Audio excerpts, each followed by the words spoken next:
So how's everyone doing on the second day of the conference? Ivan? Everybody doing okay? Or sleeping? It's a little cold. I know it's inside the room, it's a little cold. So it's almost the end of the day. Some of you are thinking about going home, maybe gala dinner or whatever. Let's get active. If I can ask every one of you to stand up and please. Thank you.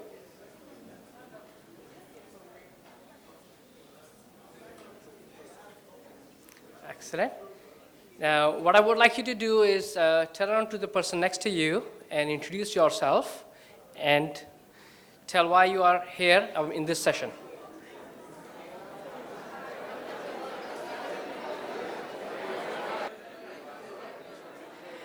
Excellent. So, did anybody realize what exactly I did?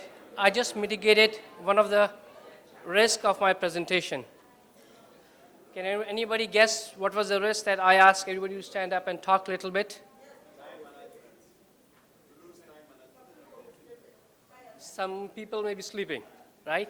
So the idea is that it's late in the afternoon, right? As a human being, after lunch, and when it's a little cold in the room, we tend to sleep. So my objective in today's presentation for all of you to take few nuggets back so that you can implement in your project organization as a project leader. So, any lawyers in the room? So we have a disclaimer here just because of the lawyers, and I have another disclaimer here for a few more lawyers. Okay, so, okay, thank you. Okay, so about me, my name is Mashhood Ahmed. As introduced, I am currently working for Sidra Medicine in Doha, Qatar as a project program manager. I got my master's from University of Waterloo, PMP designation, and PMI risk management certification as well. Is anybody in the room having risk management certification from PMI? One? Number one, risk management practitioner in Africa. Excellent. Clap for him. Okay.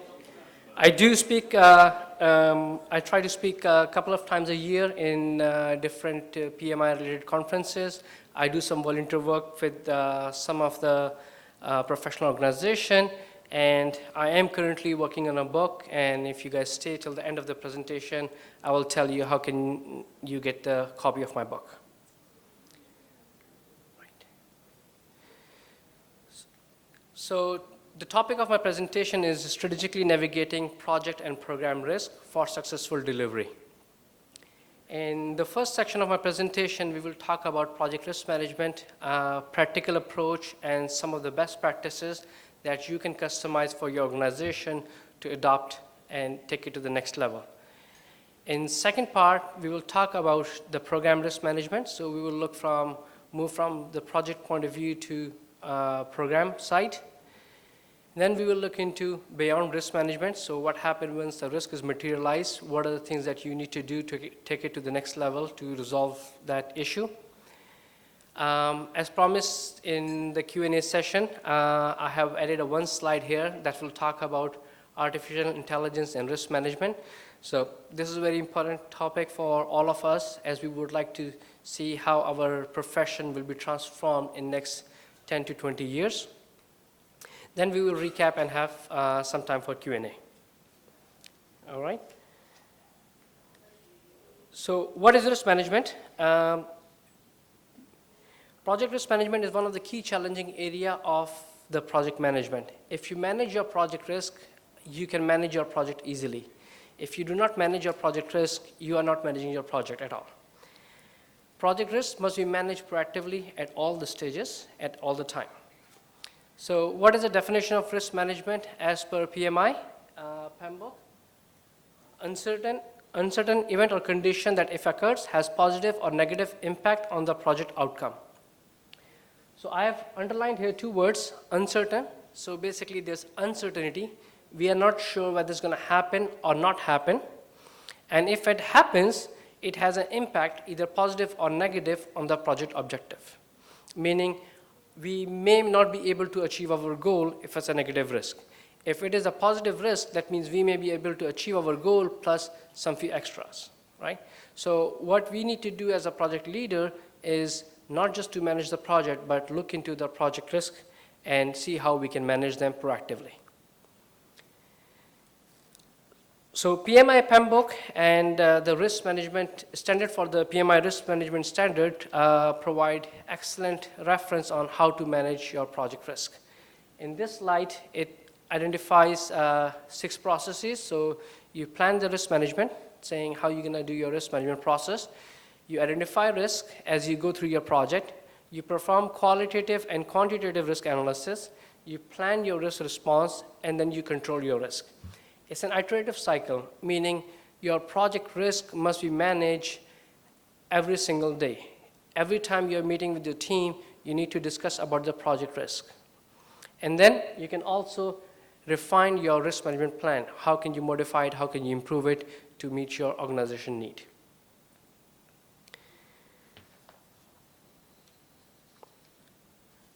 So within organization, one of the key success factors is to develop and foster the risk management environment. What exactly I mean by that, risks are not the bad things, right? Risks are good things. They are positive risks and negative risks. And by identifying risk, you develop an environment or the culture where people can talk easily and comfortably with their team members without any judgment. So what you need to do is you need to foster the risk management culture by providing the shared purpose. Why we are working on this project. Why this project is important for me. Why this project is important for my country. Why is this project important for this part of the world where I'm working, and how it's going to impact the life of other people. Once you have that shared vision, people will come and start talking about the risk. The next one is shared risk ownership. So as a project leaders, what we need to do is we need to create a culture where risk responsibilities are shared, right? We define and identify those risks, and we work on those risks until those risks are mitigated or closed. Another thing that we need to do is we need to empower the project team, meaning we need to allow people to make mistakes. We need to encourage them to come forward and talk about risk, what is happening, and what could potentially go wrong. As a project manager, we do not technically know what is happening on the engineering side of it, or the IT side of it, or the mechanical engineering side of it. However, our engineers or our resources who are working on our team, they are aware about those challenges. So what we need to do, we need to empower them so that they can build a culture where risks are talked openly. Within project management practice, we do communicate a lot. We spend a lot of time in communication, whether it's formal or informal, internal or external communication, and risk management should be part of all the communication that you do with your stakeholders or your resources or your team. One of the study by IBM reveals that creativity is an important leadership quality. Creative leaders are prepared to break the status quo and take the risks to deliver the project objective. What exactly it says is that you need to look outside the box. You need to think outside the box. You need to talk about the white elephant in the room. And when I use example of white elephant in the room, meaning the project risks are there, whether as a project leader you know about it or not, but somebody in your team already know about this project risk. By encouraging them and enabling them and empowering them, you create the culture where the risks are openly discussed, agreed, and you can develop a risk action plan. There are a number of collaborative games where you can play together and develop that culture. So earlier this morning, Caitlin had a session in a different room where at the end, he asked 12 volunteers to hold hand and run together, right? So creating a culture where you can need to trust another person and follow him. As identified in PMI PMBOK, there are positive and negative risks. So negative risks are the risks that we normally track on our projects, while positive risks are the risks that if they happen, they can help us to do things faster in a less time or be more effective or efficient.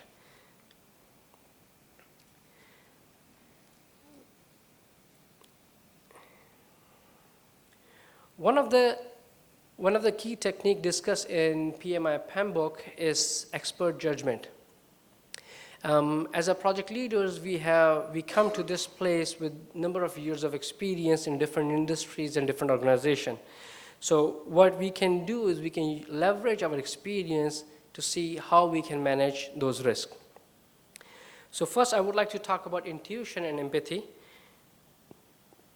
Intuition is instinctively knowing without the use of rational thinking or rational process. When you feel like something is right or something is wrong or this is your gut feeling, right? So what you need to do at that point in time, you have a gut feeling or intuition that something is going wrong on this project or this particular risk. What you need to do, you need to remove your own personal bias. And how do you remove your bias is you look at that particular risk with an empathy looking from the resource point of view or the technical point of view, seeing how it's going to happen and what you can do as a project leader, and you collaborate with your team to manage that risk. The perception. Sometime on our project, there's a perception of our project, there's a perception about the team, there's a perception about the stakeholder. As a project leaders, what we need to do, we need to make sure our perception is in the right direction and it is positive for the project. One of the questions asked in last session was that there's so much negativity on some projects, right? So what we need to do as a project manager to create the positive culture where everybody feels comfortable and would like to contribute to the project. And you can only do this by building why we are doing this project in the first place. So setting your project objective to the highest strategic goal of the organization or the country. Your technical domain knowledge is very important. Sometimes we are working on a project where we exactly understand the technology, we are coming from the engineering background and working on the engineering projects. Sometimes you are coming from a different industry and working on a different project, so what you need to do is build your own domain knowledge within that industry at a very, very fast pace. We need to assess the situations on the project and revalidate them with our expert judgment. We need to look at the lesson learned from the previous projects and see what can you do to improve your project or the project delivery this time. One of the very important thing is we need to avoid analysis paralysis, meaning we don't have to overanalyze anything, right? Sometimes if you go in those risk management meetings, everybody is identifying every single risk on the project and it's taking forever, right? So you need to keep a balance on analysis paralysis and what is required to complete your project. Lastly, it's always a good idea to have your checklist, right? So for myself, I always keep a checklist for my meetings, for my agendas, and for my project actions and different stages of the project. What are the things that we need to cover to make sure we are on track and everything is progressing well. So what are the tools available to us? As within PMBOK defined, we need to maintain a project risk register to track all the project risk, identify all the risk, and provide the risk rating, provide our plans, and track those risks, how they are their probability or impact is going either up or down. For every single risk, you need to have a risk owner and you need to define your project team role.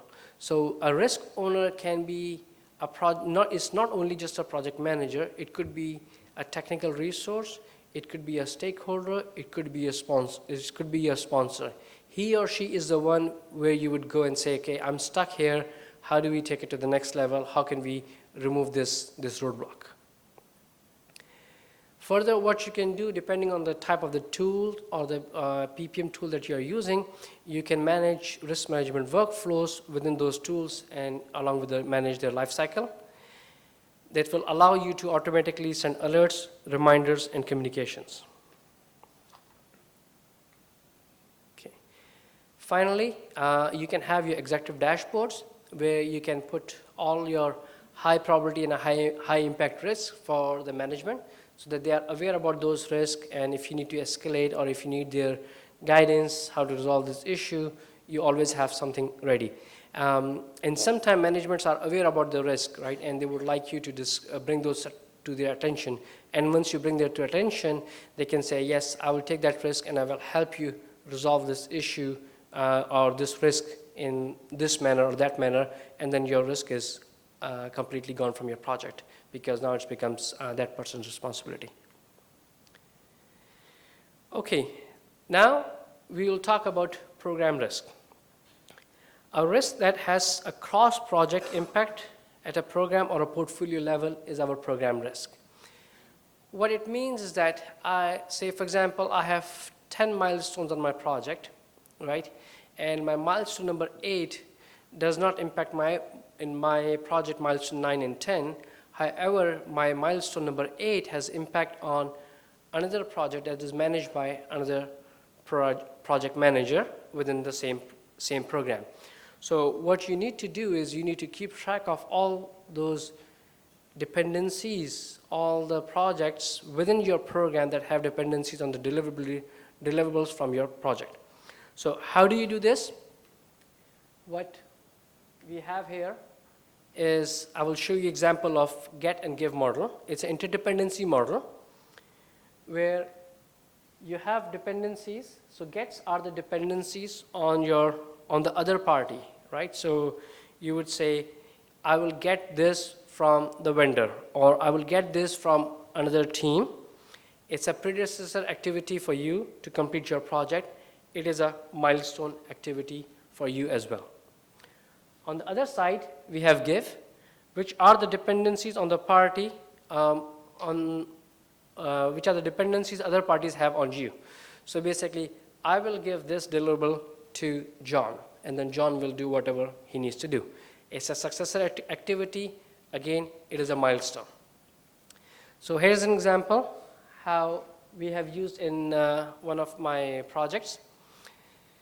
So number 1 is IT facility readiness. That's a project. So I simplified it here in this example. Get handover of the facility. So you will get the handover of the facility from the vendor. That means it will allow you to go into the build a newly constructed building and do your project work. You can take, or your team can take to mitigate that risk. What are the current issues on your project, and what are the dependencies that you have on other teams?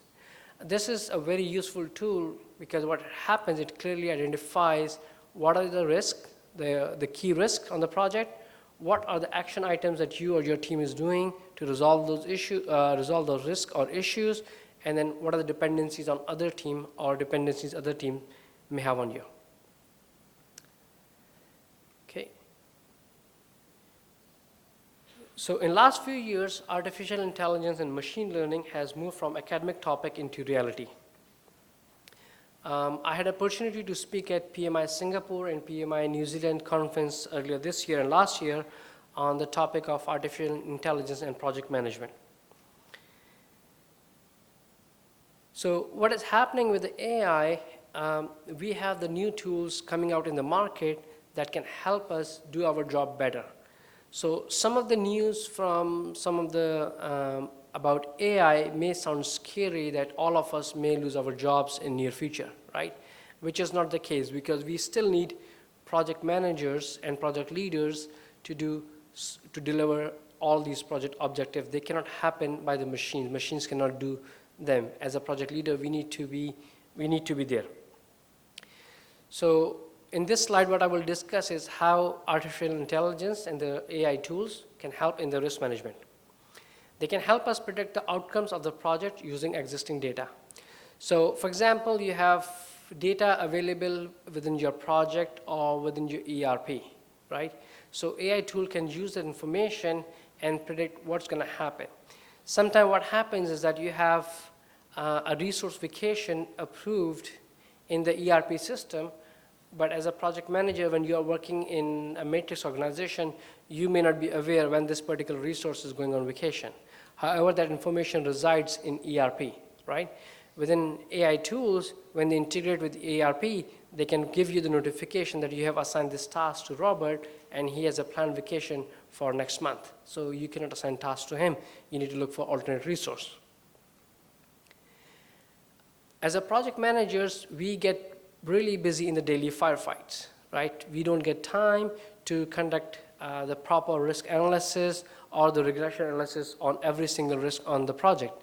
What we can do is we can leverage the data from that is available within the organization or outside organization and see what can be done, right? So one of the example is if you're doing a construction and you're planning to pour concrete, and if it's going to rain, as a project manager, if you're sitting inside the room, you may not be knowing that it's raining outside. However, if your AI tool is connected with the weather sensors or the weather data through internet, it can notify you that there's a major rainstorm coming up, so you need to postpone all your activity related to the pouring concrete on the construction site. It can create a regression model that can provide you future estimate on the project budget and the project task duration. It can also suggest measure to minimize the project and program risk. So what kind of a suggestion AI tool can provide is basically it can look into your project data and see who are the technical resources available within your organization who can do the similar tasks. So for example, if Robert is planning to go on vacation next month, however, you have Tom working on a different project, however, he has the same skill set as Robert, so if you can bring him, he can help you on your project, right? So within an AI tool, when those AI tools are connected with your organizational data, they can fetch this information that may not be available to you unless you go and talk to those people, and it can feed you saying, here's an alternative resource available that can help you on this project. Go and talk with his manager or his resource manager. Then last point here is project interdependencies, and which is, as I discussed, the get and gives from your project to other project or from other project to your project. And also it can look into the external environment. So example I gave earlier about the weather, right? So weather has a great risk on so many project activities that we perform. So if you have those IoT sensors or the weather data feeding through your system to you, you can make so many decisions that are changing and that can impact your project timelines. Okay, so with that, we discussed how to strategically navigate project and program risk for successful delivery. We started the discussion with what is project risk. We look into some of the practical approaches and the best practices that you can customize for your organization. We looked into the program risk management. We looked into beyond risk management, issues management, how do you manage issues? And we also talked about AI and risk management. Now we will open the floor for Q&A, and yes, so I need to go back. Thank you so much, Mashhood. Again, you've left us, yes, round of applause. You've left us with ample time for discussion, which I'm very, very happy about because, yeah, you experienced it, didn't you? Exactly. So, you guys know what to do. Questions? There we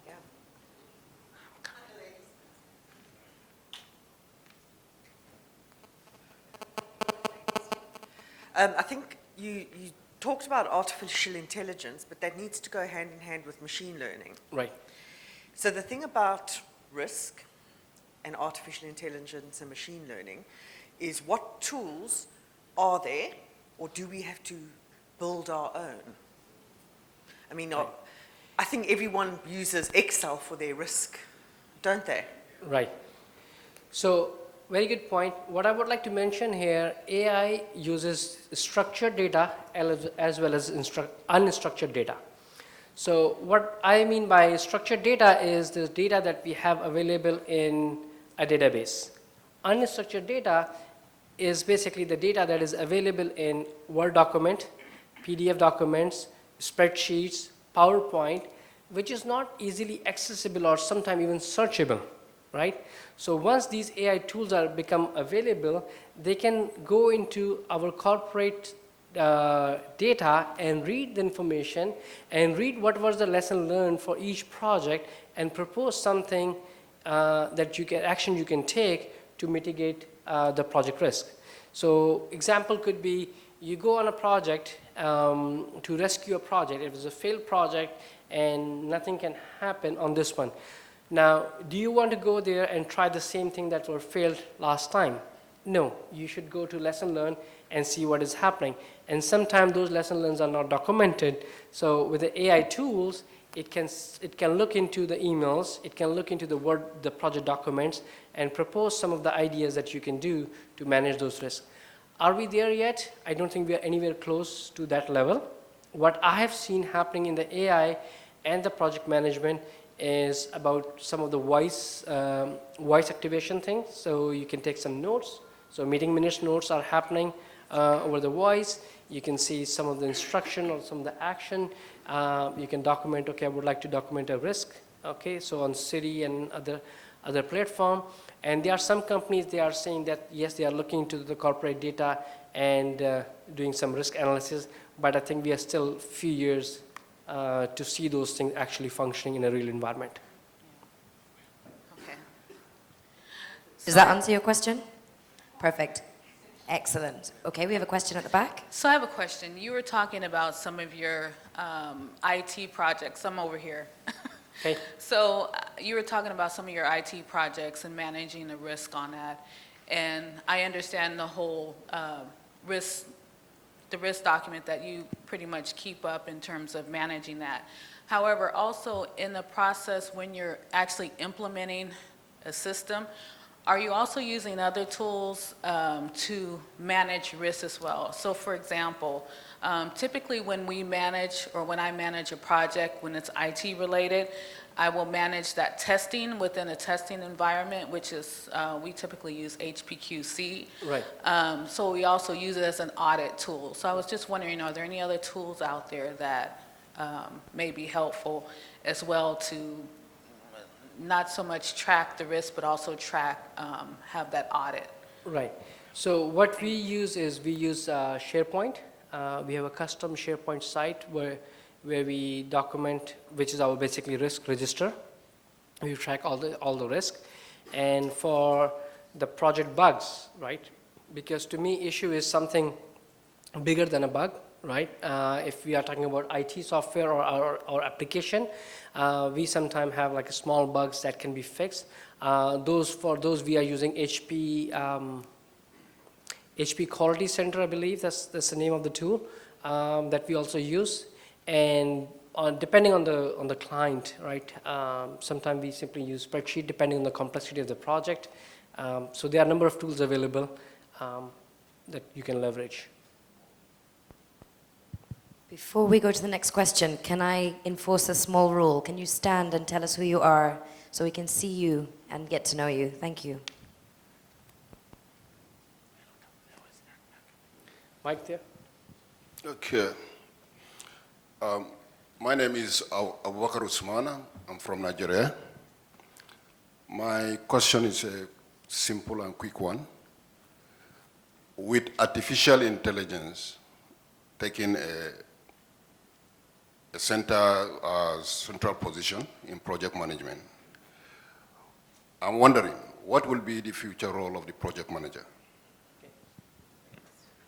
Very good question. So the role of the project managers will transform. With the AI happening, so there's a research study that says 80% of the project manager's tasks can be automated, right?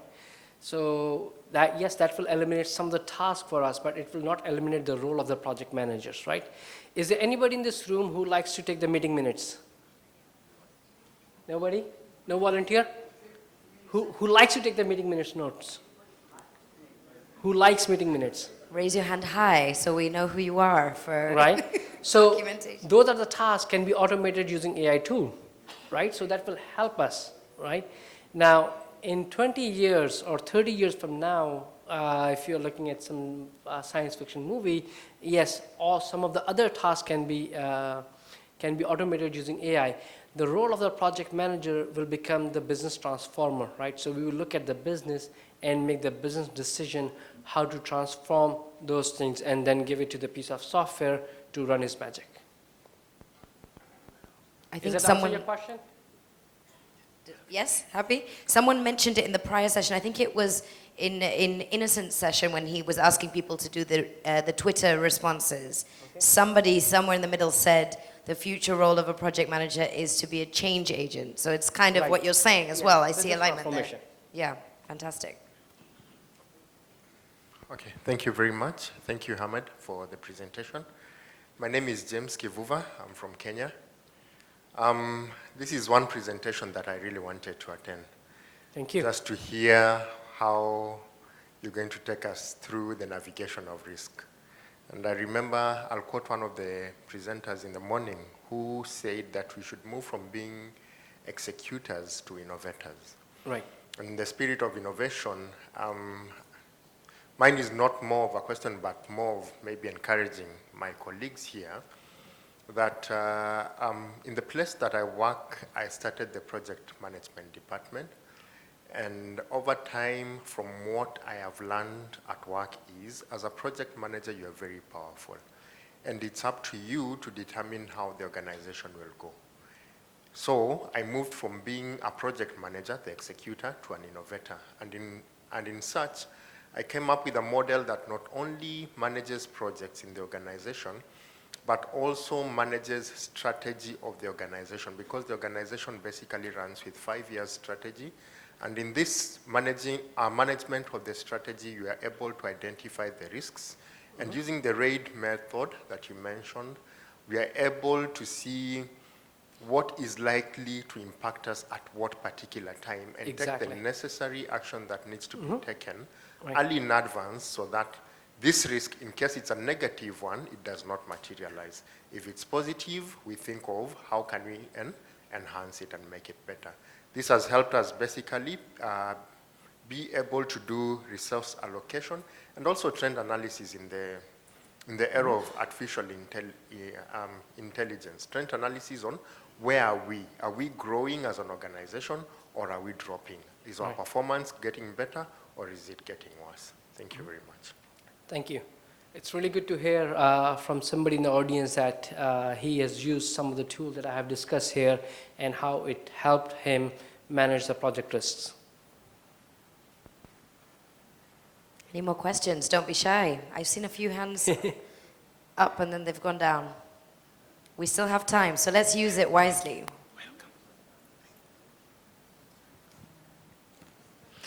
All right, thank you so much. I'm Queenslyn from Nigeria. I believe in everything you do, even if it is in whether project management or whatever it is, strategy is very important. Right. And you've shared some strategies with us today. But my major concern, we are talking here about strategies for project deliveries, how to minimize your risk. I've actually been thinking about project managers as job creators, rather than looking for job or looking for projects, and then when the project comes, they call you as a project manager to come and execute.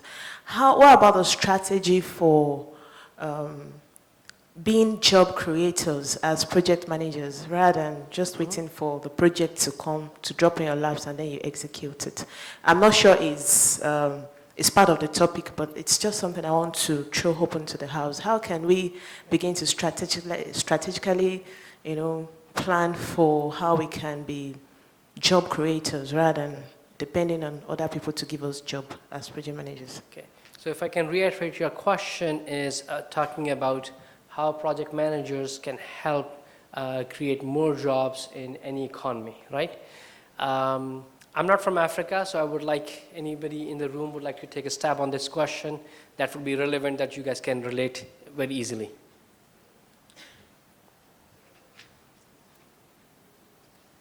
Anyone? Yep, there's someone there. Thank you so much. My name is Hospita. I think the question is pretty clear.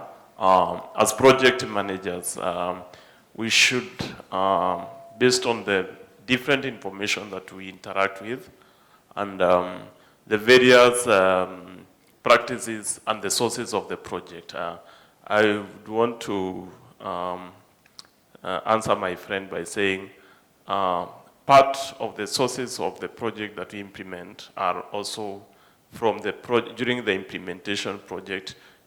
Of course, you get those business needs that cannot be satisfied by the project that you are implementing.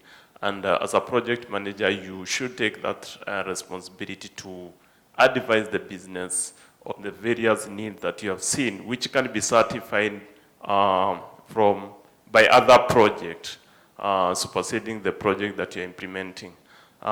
In that way, you'll be able to add more value to the discipline and to the organization.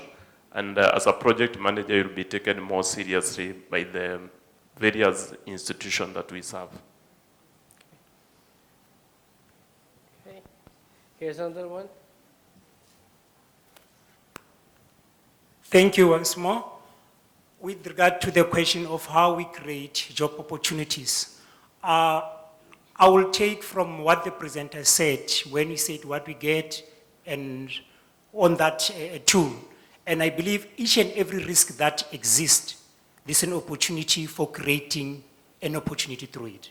And if we could be able to use that tool in terms of looking and analyzing what risk we have in different countries, in different areas, and I believe there are a number of opportunities or projects that are existing, that are waiting for us to ensure that we create and we ensure that happens. And we can also, through that process, able to draw resources that are available somewhere, but by throwing a picture and ensuring that we show the need and the importance of making an impact through that project, then we can attract resources. Thank you very much. Okay, great. It just reminds me on, if I can add to that one, on one of my projects, we were working on the project and we haven't, we did not get the gift from the vendor, right, to do certain tasks. So what I did on my project, in my monthly meeting with the CIO, I put a risk saying, if we do not have access to the building, if we cannot get into the building by this date, we will not be able to deliver by this date. So what do we need to do? I need some contingency, and we may have to hire a few more people. I put that risk. The resource manager was like, why you're putting the risk at this point in time? We still have 2 months to figure it out. I said, no, we just need to identify the risk so that CIO is aware of that. We went to the CIO. He's like, okay, good to know that this is a risk. He took it to the next level. And after 1 month, when the risk was materialized, because I raised this risk, he already went to the executive committee and get approval of funding so that we can hire 4 contractors to help us fast track the project task. So absolutely, that's one way of doing this. However, one of the other things I would caution here is we need to focus on our project objectives and goals, right? We cannot derail from our project scope and objective. If we do that, we are introducing the scope creep and we will never able to finish our project. Next question. Hi, thank you so much for the overview. It's very nice. Your title talks about strategic approach. Right. So my question is about strategy.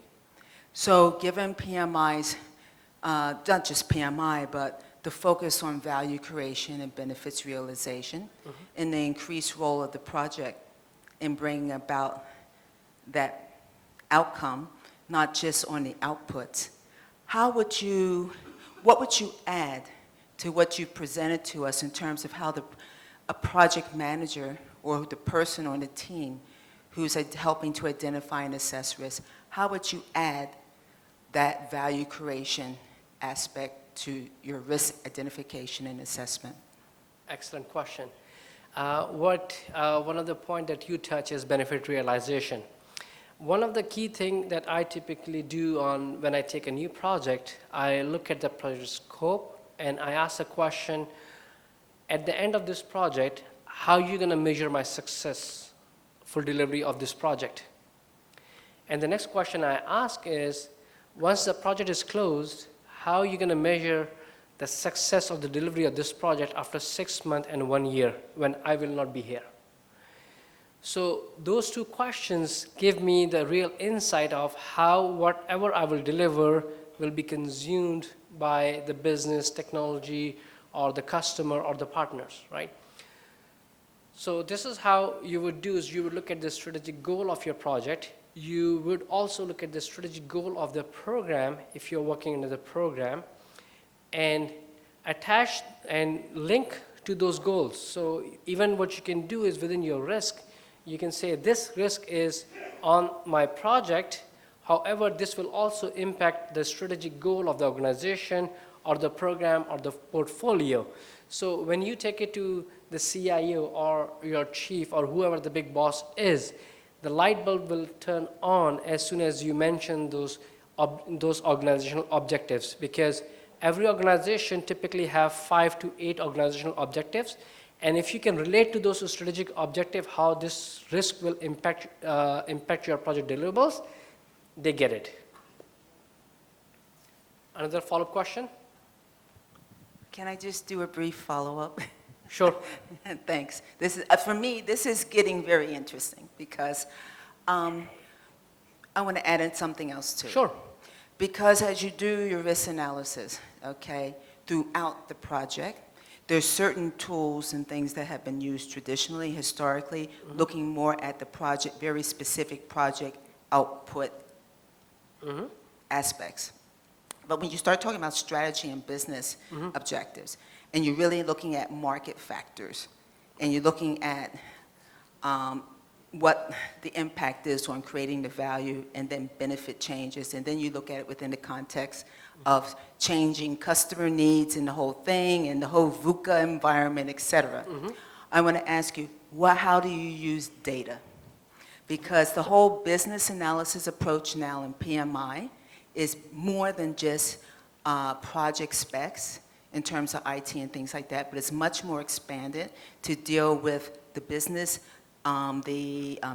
case aspect, and then the project manager needing more real-time data in order to continually be able to assess risk, identify and assess risk. Yeah. So I agree with Lynn that we need to continuously look at the data that is coming through us, right? Whether the example I gave about the weather forecast and rain, or in one of my situation, in one of my project, what happened, we were getting the equipment from a different country, and while the equipment was coming, there was a blockade happened, right, in 2 countries, right? So our equipment was really stuck in a country, and it was really challenging for us to get that equipment from there, right? So sometimes those things do happen on your project which are totally out of your control, right? But you still need to do your best, talk to different people, and how I was able to resolve this issue, our partner in that country, he clearly said that, you know what, I don't want to talk with you, I cannot talk with you over the phone, so please don't call me again. What we did, we talked to somebody else in the 3rd country and tried to get information through him. So there's always a way. So where there's a will, there's a way, and sometimes those challenging situations do happen. Okay. Question? Olive Bume is my name, from Cameroon. Thank you very much for that rich presentation. And if I can gather something and maybe chip in some useful information. Because you said, managing risk 6 months after you're gone can be challenging, isn't it? No, what I said that how you're going to measure the success of the project once the project is closed. All right. So you deliver on the project, now the project is closed. Okay. How are you going to measure the success or benefit realization after 6 months or 1 year? Exactly. So that's where I'm coming. Now, do you know that risk management and sustainability are the same aspect that you have to consider? Sorry, repeat that question. Risk management and sustainability, Right, because they are all the same.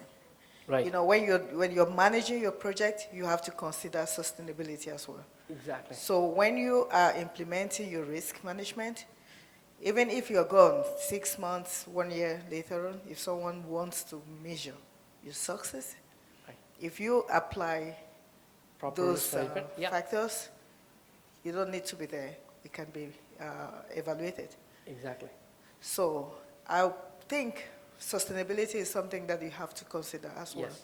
when you're dealing with risk management. Right. So sustainability is how your project deliverable will be used or consumed after the project is closed. And as a project leaders, when we are managing the risk, we are managing the project. If you are not managing the risk, you are not managing the project at all, right? What we talked about was, to her question, was about benefit realization, where in the beginning of the project, you have some measurements defined for what would be the benefit of the project, and then how you're going to measure it at different stages of the time. And sustainability comes as an operational once the project things are operationalized and how you're utilizing it, how you're maintaining it. The maintenance comes in the sustainability part. Thank you. Thank you. Thank you so much. I think we need to wrap there because I've just been told that the photo is back on outside. Yay! So before it rains, I think we should, and we're also out of time, but I would like to thank you very much for being with us today. Did you have something that you wanted to add beforehand? Yes, please. Thank you very much. If, as I said earlier, that I'm working on a book right now, Unwritten Rules of Project Management. If any one of you are interested, take a picture of this link and sign up for the book. Hopefully, I'm planning to publish it early next year. I need to be on track. It's a project of its own that takes a lot of time. And feel free to connect with me on the LinkedIn. And thank you for your time. Amazing. Congratulations on the book. So when can we expect it to be completed? Well, I'm targeting early next year. Okay. But it all depends on the publishing and all those things that I have to factor in. Wonderful. So just to summarize a few key takeaways from what we've learned today about fostering risk management, there's a piece about empowering project managers and also harnessing creativity, distinguishing between positive and negative risks because they both occur, and knowing the difference and being able to perceive them. You also talked about intuition and empathy, which I think is really, really important in terms of risk management and a key ingredient. So, being able to perceive what may or may not happen. Being our role as PMs, project managers, will change as AI takes over. It's here, and it's here to stay. Yep. So we can't avoid that. So what are we going to do, and how are we going to project manage our careers into a new direction and innovate? Mashhood, thank you so much. Thank you very much. You're still with us for the rest of the conference? Yes. Excellent. So you're happy for people to come and approach you and ask questions? Good. Ask him some questions. So thank you so much for being here. And round of applause, please. Thank you for your time.